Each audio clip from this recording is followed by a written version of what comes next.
What's up guys, Jeff Cavalier, ATHLEAN-X.com. Today I'm going to tell you what the worst exercise is when it comes to causing hernias in the gym.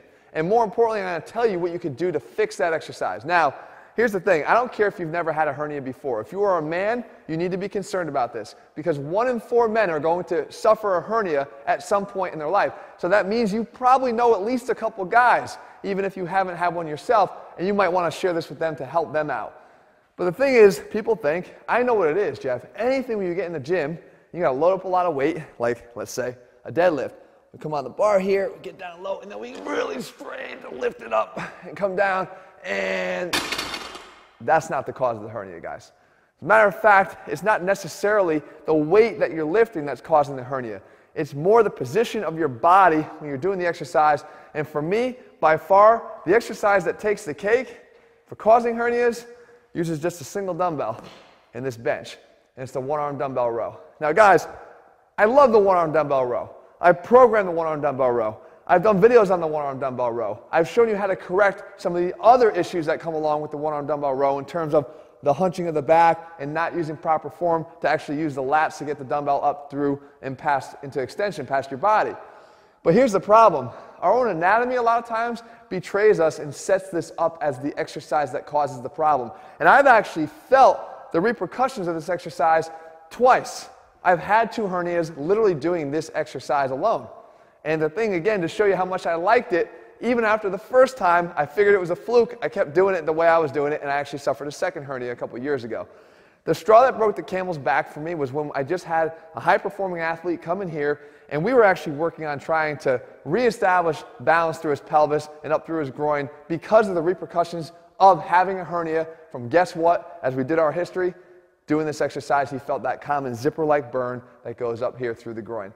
Here's why. So when we do this exercise, we grab one weight, and again, yes, the heavier you're going to go here, the more likely you're going to have an issue. The fact is, though, you can still do it with a lighter weight. But we get into a position like this. We drop one leg on the outside, one knee's up on the bench, one hand is here.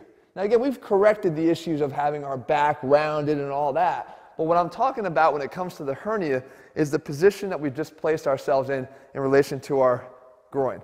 So with this leg out to the side, I don't really have that much weight through this leg, but I have just enough, and I have a lot of my weight in through this leg that's up on the bench. And now as I go to pull, I'm asymmetrically loaded here in my pelvis. Okay, so the pelvis still is going to be impacted by the fact that one foot is on the ground. And this is up here, again, bearing weight through the femur on the bench. The pelvis is still impacted, meaning all the muscles that attach to it, including the abdominal muscles here, are going to be impacted. Because of this asymmetrical load here and the pre-stretched position of my leg out to the side, I am now in a big position that, especially with a heavier weight, as I come down, there's even a little bit of a squat here that's going to load this and stretch this out even a little bit more. I talked about the anatomy, guys. When we're developing as children, our testicles drop down into position and they drop through the inguinal canal.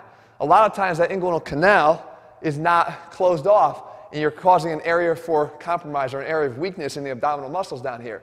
Secondly, the spermatic cord that runs down here and feeds into your testicles literally goes through and exits through a hole through your abdominal muscles that is already weakening this structure. Women don't have nearly as many hernias and inguinal hernias because they don't have that element there. They don't have that pre-weakness already compromising the abdominal muscles. So you have that. So by fact that you have a hole already in place, even if your muscles are very strong, as a matter of fact, I would argue the stronger they are, the more likely you are going to incur a hernia because you have a lot of tension in here that's pulling on an area that already has a hole. That leads to the herniation right here in your lower abdominal region and causes that inguinal hernia, which is that notable bump or lump. Because what you're seeing is the intestines are actually sticking through that hole and pushing up against your skin, and you can see that little lump and bump here.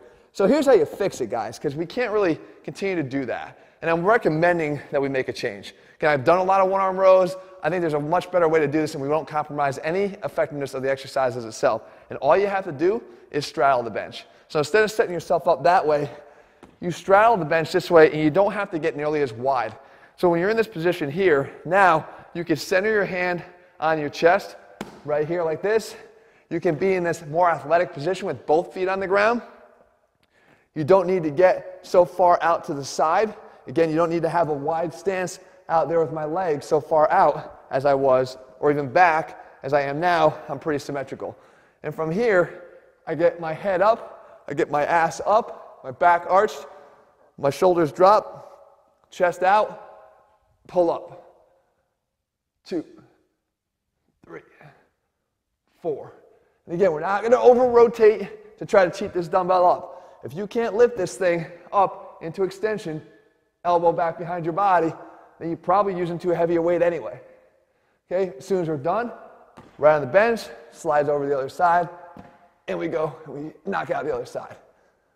But this is a much better position. Again, not compromising the effectiveness of the exercise at all for your lats and your back, but putting symmetrical loading through your legs into your pelvis that takes away the likelihood that you're going to incur some sort of herniation by doing this exercise. Guys, like I said, from experience, I've experienced it twice. It's no fun. It literally feels like a burning zipper right up here. And then you got to determine whether or not you're going to do surgery or try to gut through it until you can't gut through it anymore. So guys, I hope you found this video helpful. In the meantime, if you're looking for a science-based training program where the anatomy plays into it, how you perform your exercises plays into it, everything matters, that's what ATHLEAN-X is all about. You can find our programs over at ATHLEAN-X.com. In the meantime, if you found this video helpful, do me a favor and share it with somebody else. They're going to find real benefit from it if you do. All right, guys, we'll be back here again in just a couple days with more videos. See you.